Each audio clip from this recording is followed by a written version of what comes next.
We're prioritising science and infrastructure, reforming our education system, introducing new apprenticeships to help improve the skills of our young people. And I'm delighted that we're following in the footsteps of Prime Minister Harper and hosting the Next World Skills Summit in London next month, which will see 1,000 young people from over 50 countries competing to be the best of the best in 46 different skills, from robotics to web design. What has the youth of this country done to warrant such patronising attempts to solve the unemployment issues from a figure as powerful as the Prime Minister? To try and get an understanding of the issue, I went to the core of it: education.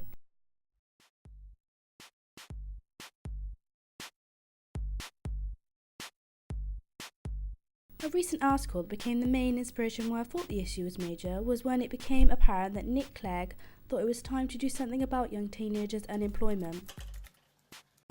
Mr. Clegg said to see teenagers who have left school with no qualifications slumped on the sofa in front of the telly is not only tragic for them, it stores up huge problems for the future if we don't help them now.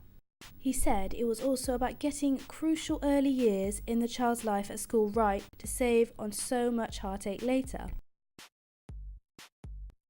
This, I think, is a smart move from Mr. Clegg, and conducting online research made me notice how West Midlands have the highest level of NEET teenagers, meaning us, with 40 million available in the West Midlands, where 11.5% of the 16 to 17-year-olds are in this category. So I decided I would ask 10 teenagers and 10 parents in the Cheltenham local area if they feel it is important to carry on into further education. 20% of the teenagers feel that further education is not that important, whereas the other 80% feel it is important. However, also getting it from the parents' point of view, more thought it was very important to carry on to further education, with 90% answering yes. So to get the full understanding of why some people think further education is important while others feel it isn't, I decided to get the two sides of the story with our first guy, who's 19, who disagrees with education, is now a full-time manager at a children's play area.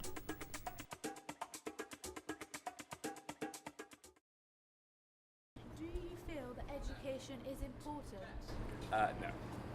And why would that be? Because I've achieved a lot since leaving school and I left with no GCSEs. Then we have our second guy, who is also 19, who feels education is very important, and he is a current student at University of Gloucestershire. Let's see why he feels further education is important. Do you feel that education is important? Personally, I believe it is. I've gone through all the education system and at university, and yeah, it's worked out well for me so far. I am currently studying film studies at the moment, my first year. It's going well, Why Ben feels further education is more for some people but not for others. Well, it's not for me, but people do like it. So it's either you love it or you hate it. That reminds me of something. My mate, he loves it. But he certainly does hate it. My mate, you either love it or you hate it. Something we always want to know about the youth is why do they lack motivation to do their work?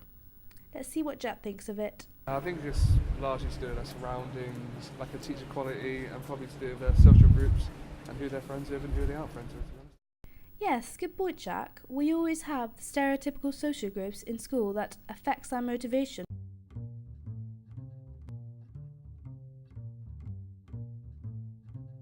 For example, the ones you may call chavs,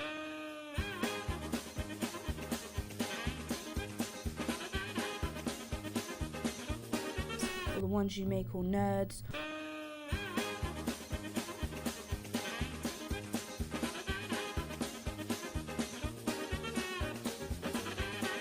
or the ones you call the popular ones.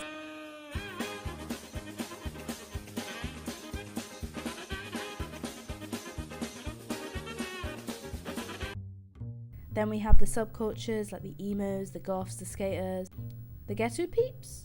Go on for hours, but should it be like this? A lot of reasons why it can be an issue to go into further education are things like university and fees. So do you think that it's a waste of money to kind of go into further education, so for example university and things like that? It depends what you want to do. Obviously, you want to become a doctor, you will have to go to university. But for me, it's not for me either. I think you can achieve a lot without going to education. Good point, Ben. I went under investigation.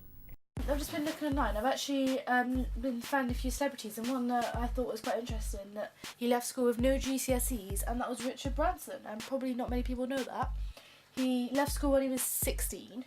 He had problems like with dyslexia and things like that, and he left and really had a lot of trouble at school and stuff, and then he ended up being the head of, Virgin, as everyone knows, and he's a billionaire. So the arguments still occur to see whether further education is important or isn't important for some. Ben and Jack have very strong points, but is there a right or wrong answer?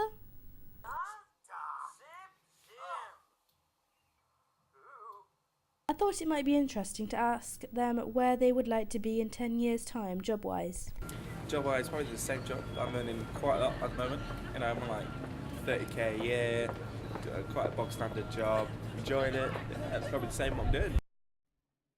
Oh, good question. Hopefully a successful job, nice family, nice wife, maybe husband, depending on which way I go in the future. Just be settled down and happy in life. Lovely, interesting answers. The whole point of this scheme, launched by Nick Clegg, was another issue. The implicit message behind these attacks is that jobs in retail, such as those with supermarkets or on the high street, are not real jobs that worthwhile people do. However, stand back. It was argued that I doubt I'm the only person who thinks supermarket shelf stackers add more value to our society than many of those job snobs who are pontificating about the government's employment policies. So really, is it better to stick to the standard job, as Ben would say, or just go for it and succeed in what you're best at, as Jack would say? The Labour say the scheme is too small and much too late. Are they right? Either way, I think Ben and Jack both win, because it can depend on what job you're heading for and how you wish to succeed in life. So it's the retail job, if we get those youngsters on their feet, or it's education. Either way, we can chuck away the social groups because we don't need them. And Ben and Jack can be friends no matter what they want to do in life, or where they want to head. So really, as long as you get out there and go for it, that's all that matters. This is why Mr. Clegg's scheme does make an impact, and we can only hope that it will.